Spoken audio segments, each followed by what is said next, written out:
各位观众老们，大家好，这里是洛城啊。在上期视频中，咱们的黑神话大头，相信一定给大家留下了深刻印象。里面塑造的一个角色都是神中之神，令人佩服。例如善良可爱的头子哥，变成网瘾少年的孙悟空，以及成为纸片人的棉花糖，肯定都给他留下了很深的印象。而今天我又发现了这部扶蜀宋集的续作《扭转乾坤》，B 站评分2.6分，时长50分钟，看来又是一场酣畅淋漓的吃屎呢！求求大家给个3连吧，治愈一下我受伤的心灵。那么废话不多说，我们直接开始今天的视频。动画的一上来便塑造了一大堆克隆人，给我们上演了一场动作浮夸、造型奇葩的歌舞表演。正当我的大脑和眼睛饱受动画制作组的轮奸时，大头儿子突然出现了，总算打断了他们的表演。 Stop！ 停！节目毫无新意，什么年代了，还用这种土掉渣的节目作为春节晚会的开场？那个谁，你把节目单拿给我看看。原来春晚制作组还知道他们的节目越做越烂了，这敢于提出来还算是好的。只不过你大头儿子笑话春晚越来越烂，那真的是100步而笑50步哉呀，属实抽象。而小头爸爸的出现总算是打断了大头儿子的趾高气扬。原来小头爸爸才是这次春晚的真正导演。话说小头，你不是桥梁工程师吗？怎么又成了春晚导演了？喵的，换一部电影换一个设定是吧？不过这并不影响我们理解剧情。从他们的对话中我们可以得知，大头儿子因为向伙伴们吹嘘自己能够提前知道春晚的节目而遭到了大家的质疑。为了弥补说谎的代价，所以说他偷了隔壁演员大牛的衣服，偷偷潜入了春晚的排练现场，想知道春晚真正的节目单到底是什么。好家伙，不愧是咱们大头儿子的家教，为了吹牛皮真的是什么事情都做得出来呀。为了提前泄露春晚真正的演出节目，咱们的头子哥跑到春晚排练的现场偷走别人演员的衣服，还装作自己是春晚的总导演，欺骗其他的演员。真的是随便拉出几条都要让我怀疑，不是哥们儿，大头这真的是人。但大头制作组是这样的，只管瞎编就行了，咱们作为观众要考虑的事情可就多了。身为春晚总导演的小头爸爸也只是象征性的批评了几下大头儿子，便把大头赶了出去。其他演员见此也不好多说什么，毕竟人家是总导演，你总不能指责别人儿子干得很离谱吧。但小头爸爸的行为可是让咱们头子哥在伙伴面前丢尽了面子。齐天大圣孙悟空也是当面指责头子哥这是在吹牛，所以说被小头爸爸撵出来了，还好意思说自己能看到春晚的节目单，真的是牛皮都吹到天上去了。但咱们嘴硬无比的头子哥怎么可能服软？只见他睁眼便开始说起来瞎话，说他不仅看到了节目单，还因为平时在家里的优秀表现被评为了春晚节目的总导演。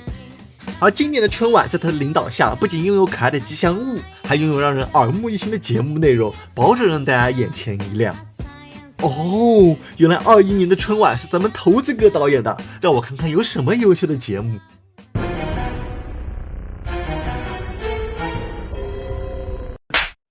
来年闺女这29，赶紧找个男朋友，横批单身是狗，单身是狗。一个字，绝。误会啊！身为一名正能量的 UP 主，我肯定不会去调侃咱们优秀的春晚里面发生了什么离谱内容了。咱们说回故事。就当大头儿子刚说完今年的春晚会有全新的吉祥物时，咱们的男二小牛也被他爸丢出了后台，这可把咱们的头子哥给高兴坏了。真的是瞌睡来了送枕头，肚子饿了有馒头。咱们的头子哥便当场介绍起了小牛，瞧一瞧，看一看，哎，这就是我们今年春晚的吉祥物，我好不容易才把它给带出来的。大头儿子的一番话把伙伴们哄得一愣一愣的。大头儿子，你真的是让我们太感动了！你身为春晚的导演，还抽出时间出来陪我们，满城百姓感激不尽。伙伴们的赞美声一阵盖过一阵，直接把咱们的头子哥给夸到天上去了。这并不是一个比喻，是真正意义上的夸到天上去了。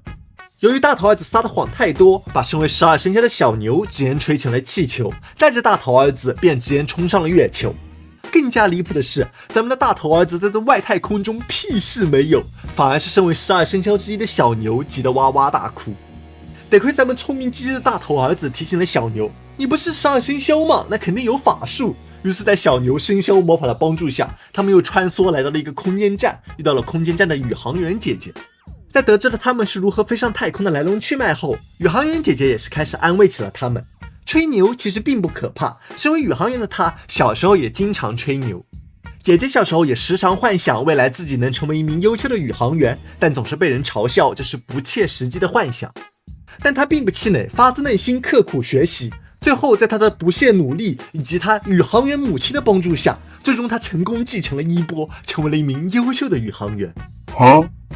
虽然我知道导演想表达积极正能量的剧情来升华一下利益，但是表述起来怎么就这么奇怪呢？人家宇航员姐姐最后成为宇航员，除开她自身的努力之外，家庭的熏陶和培养也是绝对重要的一环。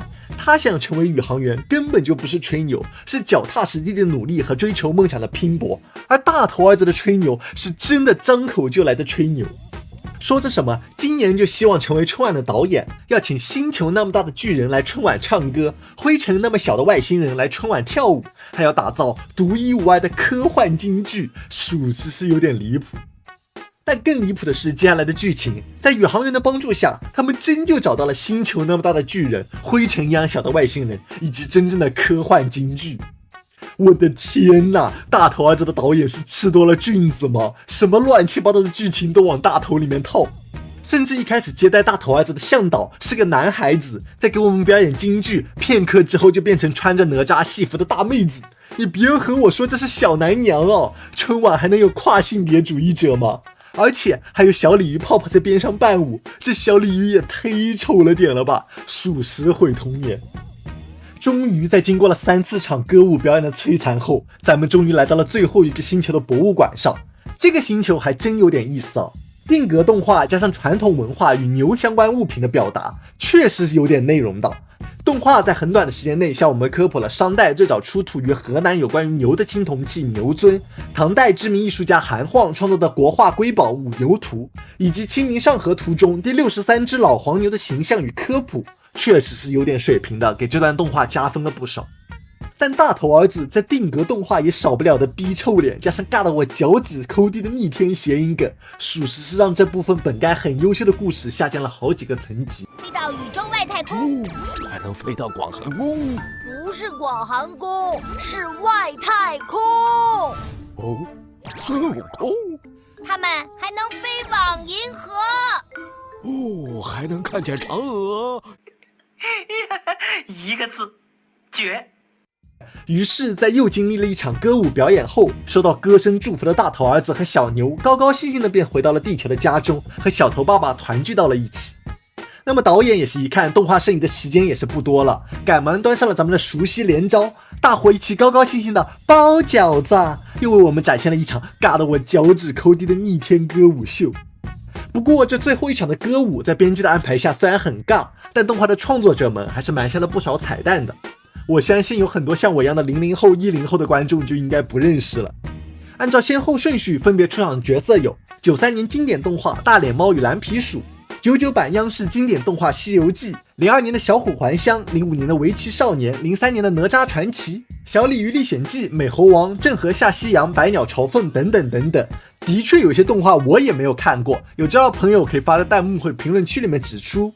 总的来讲，这部动画扭转乾坤，剧情就像是导演在做梦一样，乱七八糟，想一套做一套，不知所云。